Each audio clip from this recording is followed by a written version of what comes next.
Pullat Bugashku nga KDI është me ne në studio për diskutuar dhe sqaruar tutje edhe pasojat edhe rrethonat e reja që mund t'i krijojë aktgjykimi i djeshëm i gjykatës kushtetuese, i cili gati pas 3 muajsh trajtimit të ankesës së listës serbe mori vendim të japë të drejtë listës serbe në ankesën e saj dhe ta shpall antikushtetuese zgjedhjen e Nenad Rashishi si nën kryetari i Kuvendit të Kosovës nga radhët e komunitetit serb. Atëherë mullet, mirëmbrëma dhe mirë se ke ardhur. Mirëmbrëma, mesjë Gjeta, faleminderit për ftesën. Faleminderit shumë që je sot me ne. Vullet e ke përmendur edhe më herët në këtë studio, më duket që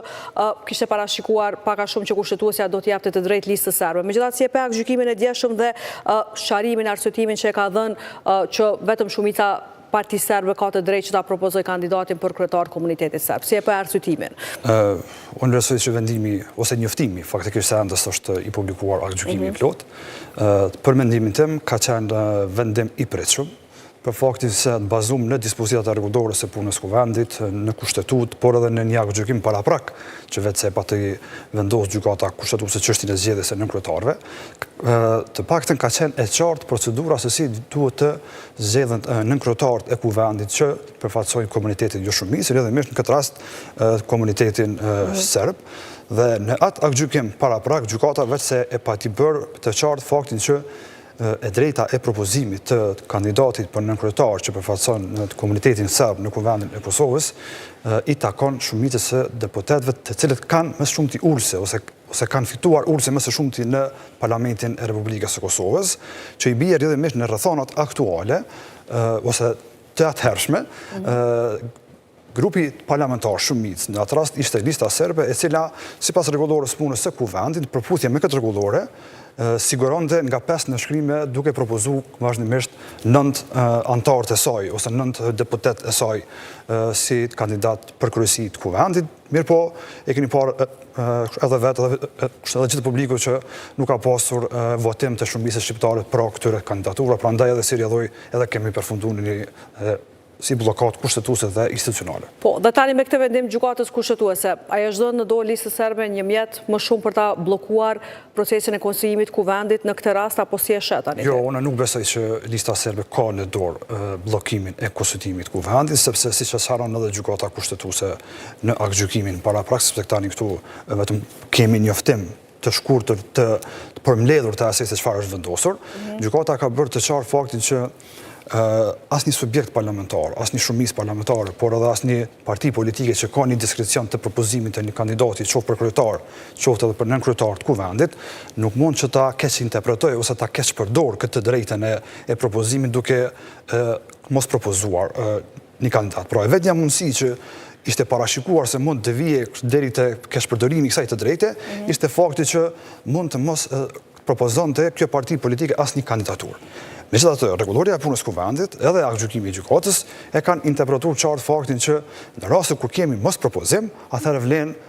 mekanizmi i deblokimit që quhet procedura e shortit. Ne kemi të përcaktuar këtë në rregullorin e punës së Kuvendit të Kosovës dhe vetëm në rrethonat kur nuk propozohet fare nga grupi ose nga subjekti parlamentar që ka të drejtën e propozimit, atëherë i lejohet kryetarit të Kuvendit që të zhvillojë procedurën e shortit. Mirë po, edhe kjo procedurë e shortit, kur zhvillohet, duhet të zhvillohet në prezencën e atij komuniteti, antari i secilit duhet të zgjedhet në kryesi të Kuvendit. Po, dhe tani, në rast se nuk, çka do të ndodhë tani në seancën, ose si do duhet ishin procedurat për thirrjen e seancës dhe vendosjen e kryesisë. Fillimisht i sqarojmë dhe pastaj diskutojmë çka ndodh në rast se asnjë prej deputetëve të propozuar nga ana e shumicës serbe nuk merr votat e mjaftueshme, si sqaruan rrethonat. Shikoni, pasi të përfundoi procesi i certifikimit të rezultateve të zgjedhjeve, gjykata kushtetuese ka sqaruar faktin që duhet brenda 30 ditësh të përfundojë procesi i konstituimit të Parlamentit të Kosovës. Pra, duhet të zgjedhë kryetari dhe të gjithë nënkryetarët. Pa u zgjedhur komplet kryesia e Kuvendit, në rastin konkret, në qoftë se vetëm mungon zgjedhja e një nënkryetari, atëherë i bie që nuk kemi konstituim të Parlamentit të Kosovës. Dhe rrjedhimisht i bie që fare ende nuk është funksionalizuar Kuvendi i Kosovës me ligjaturën e re. Prandaj, sipas rregullores së punës së Kuvendit, duhet që në ditën kur caktohet seanca, ta zëm brenda një afati 30 ditor, 5 ditë më herët duhet të mbledhet kryesia e vjetër e Kuvendit të Kosovës dhe ta përcaktojë rendin e ditës për seancën konstitutive. Ju e dini që rendi i ditës i seancës konstitutive përfshin çështjen e verifikimit të kuorumit të mandateve për deputet, çështja e betimit të deputetëve, zgjedhja e kryetarit dhe e nënkryetarëve të Parlamentit të Kosovës. Dhe kryesia e vjetër e ka për detyrë që ta përgatisë rendin e ditës në atë takim, në atë mënyrë që në seancën e konstituimit kuvendit, të gjithë deputetët të jenë prezent dhe të votojnë sipas rendit të ditës të paracaktuar tashme. Dhe çfarë ndodh në situatën kur ju thoni që përkundër propozimeve që mund të vinë nga shumica e deputetëve të komunitetit serb dhe përsërit mos kemi zgjedhje të asnjërit prej tyre, atëherë këtu mund të lindin dy situata për mendimin tim. E para, nuk ka konstituim të parlamentit pa e zgjedhur edhe në kryetarin e pestë, qoftë i listës serbe, qoftë edhe i komuniteteve të tjera. E dyta, mund të shkojë procedura të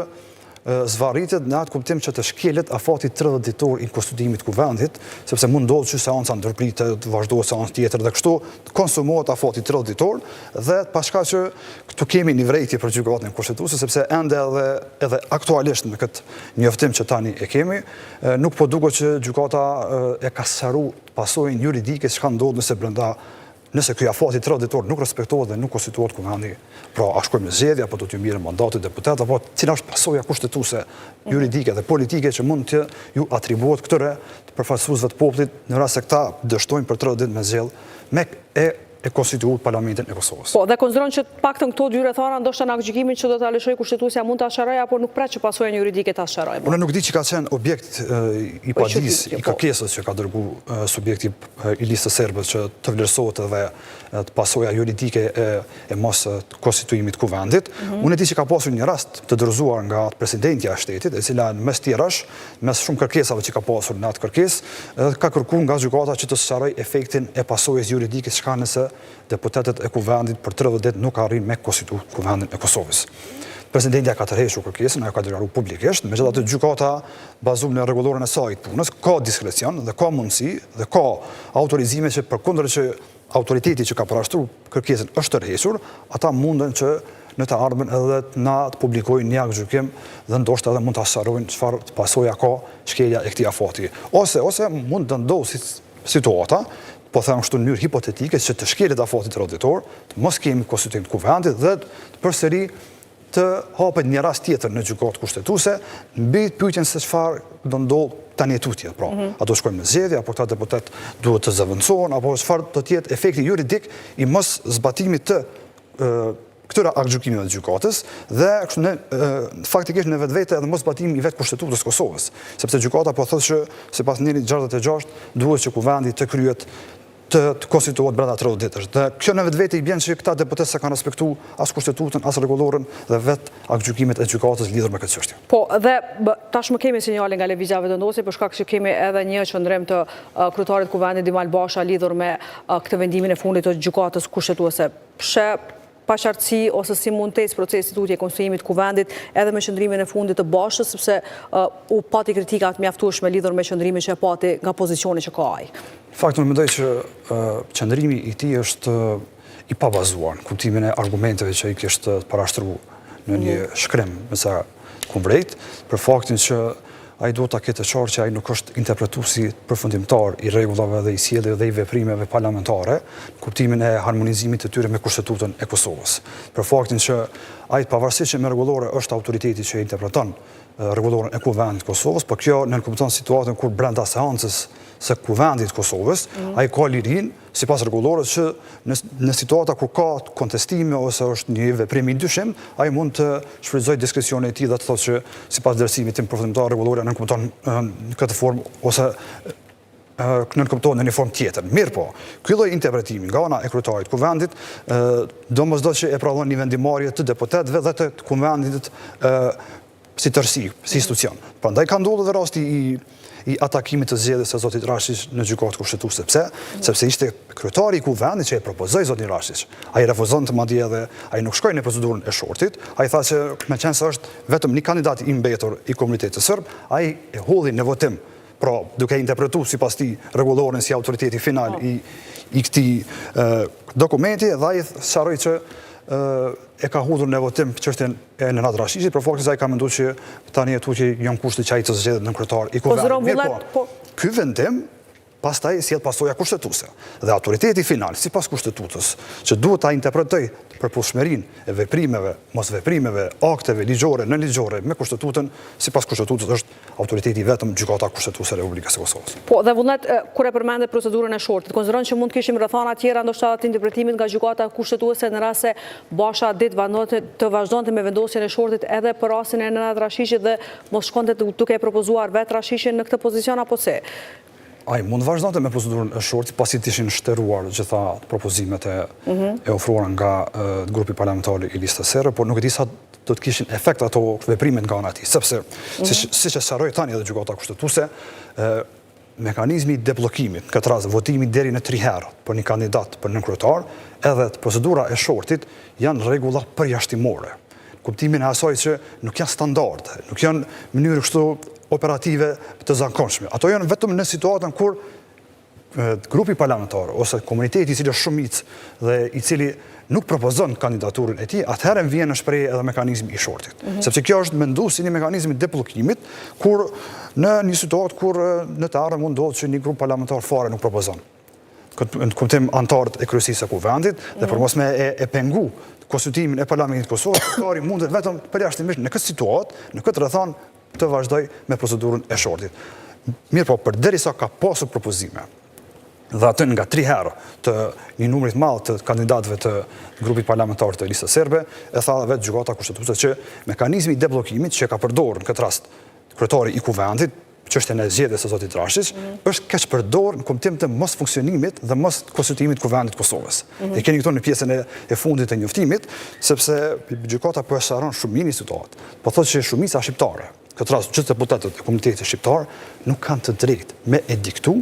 dhe as me ndiku në kualitetin e përfaqësimit që ka një komunitet i caktuar në kuvendin e Republikës së Kosovës. Sepse sipas gjykatës, mënyra se si e kanë interpretu rregulloren e kuvendit ose se si e ka interpretu rregulloren e kuvendit zotri Basha, i bie që shumica shqiptare me një farë forme kanë ndikuar se kush duhet të jetë përfaqësuesi i grupit ose i komunitetit të caktuar në kryesinë e kuvendit të Kosovës, duke përdorur taktizime të rregullave dhe procedurave, unë po e them, duke i keq përdorur ato me qëllim që të mos vije në kryesi një përfaqësues i një komuniteti që vije dhe që propozohet sipas procedurës së përcaktuar në rregulloret e kuvendit. Po, dhe çka do të thotë për demokracinë edhe a krijon një precedent duke ja njoftur në mënyrë kaq legjitime listës serbe të drejtën për të propozuar një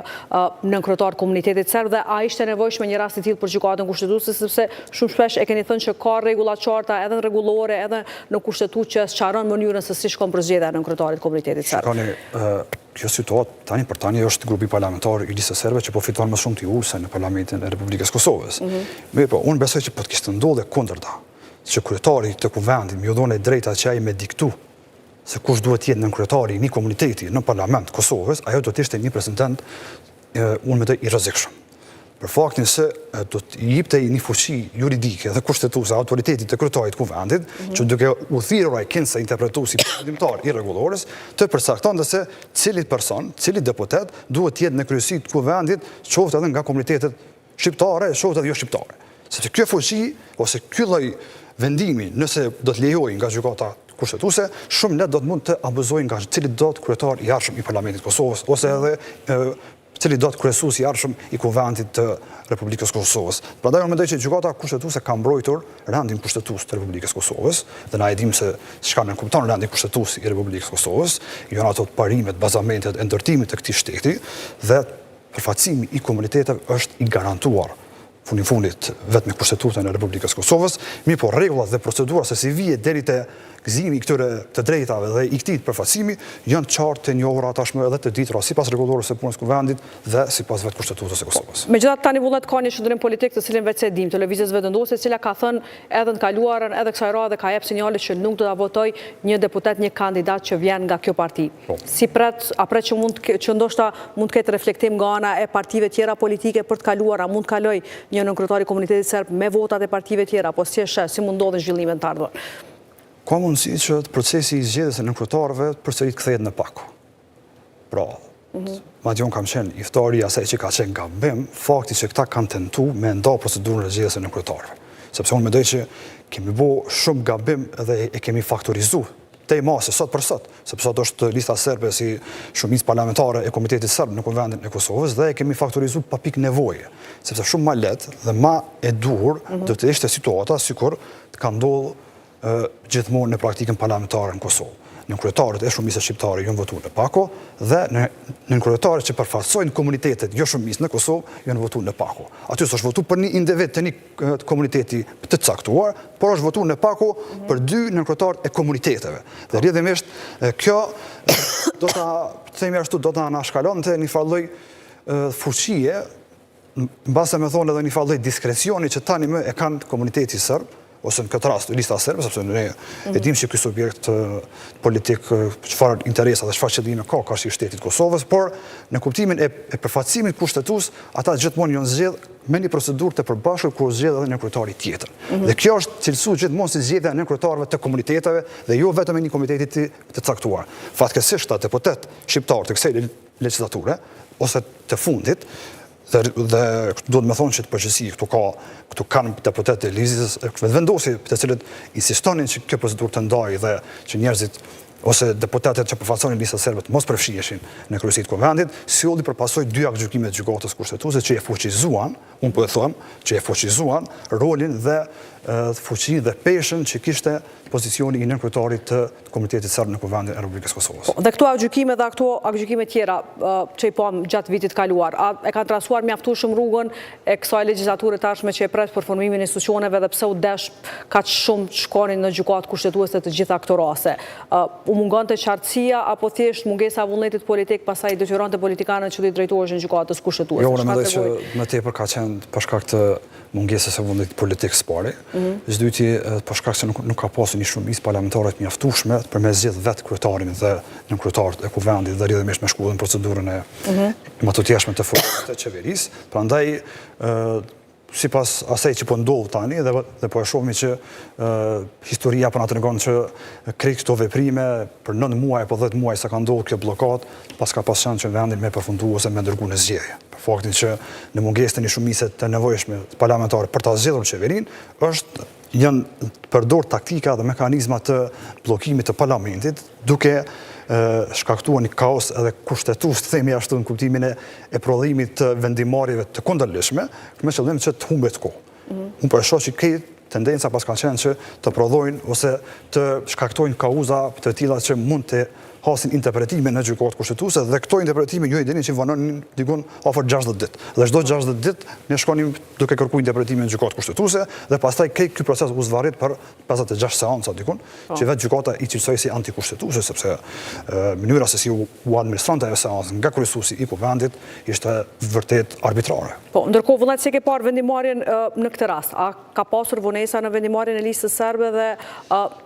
është diskutuar nëse mund të kemë pasur më shumë presion gjyqtare për shkak të një ankese që vjen nga lista serbe në këtë rast? E para është vërtet që këtu gjykata kushtetuese meriton një kritik për faktin që do duhej këtë vendim ta nxjerrte në periudhën kur ishim në çështjen e konstituimit të Parlamentit të Kosovës. Afatet kanë qenë të qarta sa i përket parashtresës së tillë nga ana e listës serbe, sepse kur deputetët e Kuvendit, rrjedhimisht kur 10 deputet të Kuvendit të Kosovës brenda 8 ditësh e kontestojnë një procedurë ose një vendimarrje të parlamentit, gjykata ka fat s'pakur 60 ditë. Pra, maksimumi ka 60 ditë që ta vendos rastin dhe t'jap vendim dhe sqarim mbi kontekstin e parashtruar. Ne tani jemi diku në muajin e 4 apo të 5 prej se ka ndodhur 10 tetori ka qenë data e fundit kur është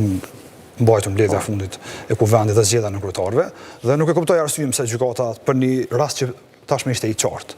Pra nuk ishte shumë kompleksitet, unë mendoj sa i përket sqarimeve të vazhdimit matutjeshëm të ecurisë së procedurës. Megjithatë, vonë se vonë, por mirë që e sqarun tani, sepse ky aktgjykim, harrova me cik, nuk ka efekt retroaktiv, por ky aktgjykim vlen si një precedent i të ardhmes, pra i konstituimit të ardhshëm të Kuvendit të Kosovës dhe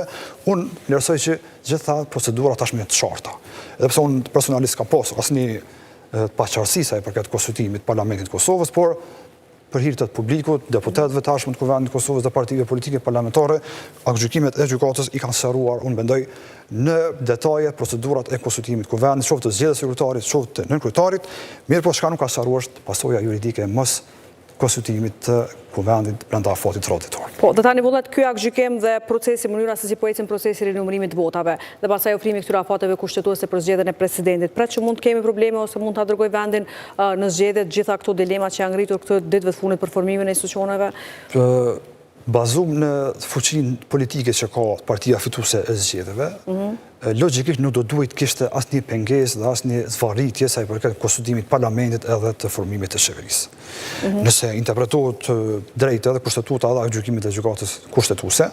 ky subjekt parlamentar ka përgjegjësinë kryesore të konsultimit të institucioneve, në këtë rast të konventit edhe të qeverisë, për shkak se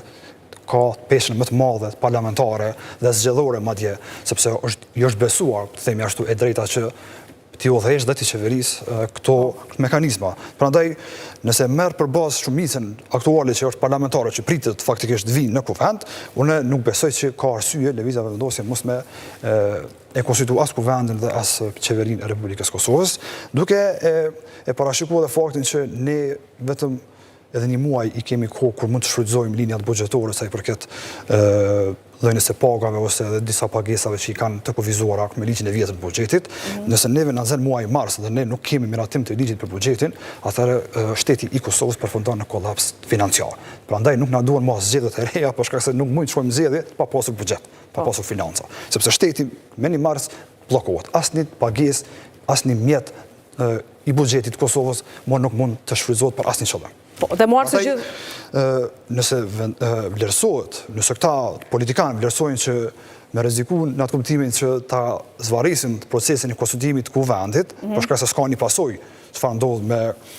mos konsultimin e tillë, atëherë ekziston edhe mundësia që ne ta shkelim me afatin tradhitor që përcakton kushtetuta të zgjedhjes së presidentit, atje në 86 thotë që duhet të zgjedhet jo më vonë se 30 ditë para se të skadojë mandati i presidentit aktual. Që i bën që duhet deri me 4 ose 5 mars kjo procedurë të përfundohet. Por a do të filloj dhe a do të përfundoj brenda këtij afati, ne mbetemi për tu parë. Mirë, po gjasat janë që nëse kanë tendencë me shkaktu bllokat, atëherë mund ta zvarisin edhe mund ta shkelin edhe këtë dispozit. Çka ndodh pas 30 ditë kur nuk zgjedhet presidenti, pas si afati pastaj? Problemi është që neni 86 e kërkon një afat 30 ditor të përfundimit të procedurës së zgjedhjes së presidentit, mirë po nuk përcakton asnjë pasojë ose asnjë sankcion, ose asnjë lloj, të themi ashtu, shkelje që mund të bëhet, në kuptimin e asaj që çfarë do të prodhoj ai veprim nëse për 30 ditë nuk zgjedhet presidenti. Megjithatë, neni 82, pra është një dispozit tjetër e Kushtetutës së Kosovës, e cila është ndëlidhur me fillimin e procedurës së zgjedhjes së presidentit. Aty thuhet që nëse brenda 60 ditë është kuvendi nga dita e fillimit të procedurës, pra e specifikon nga dita kur fillon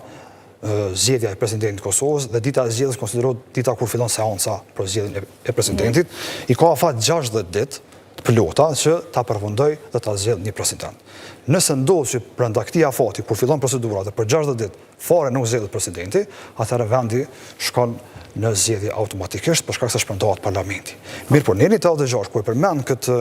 afatin 30 ditor, nuk është që jep sqarim të sanksionit dhe pasojës juridike e kushtetuese në rast se ky afat fare nuk respektohet. Sepse mund ndodh shumë lehtë që nuk fillon procedura. Pra, duhet të përfundoj deri me 4 ose 5 mars, po shka nëse nuk fillon fare. Shka nëse neve na zvarisin procedurat e ankesave në qendrën e numërimit të rezultateve, ankesat në BZAP, ankesat në Gjykatë Supreme, ose mund të ketë përsëriri numërime, ose që përfundon procedesi i zgjedhjeve, rezultatet certifikohen, thirret seanca e kuvendit dhe caktohet data e thirrjes së seancës së kuvendit për datë 3 mars, shembull. Dhe fillon me 3 mars, por nuk përfundon.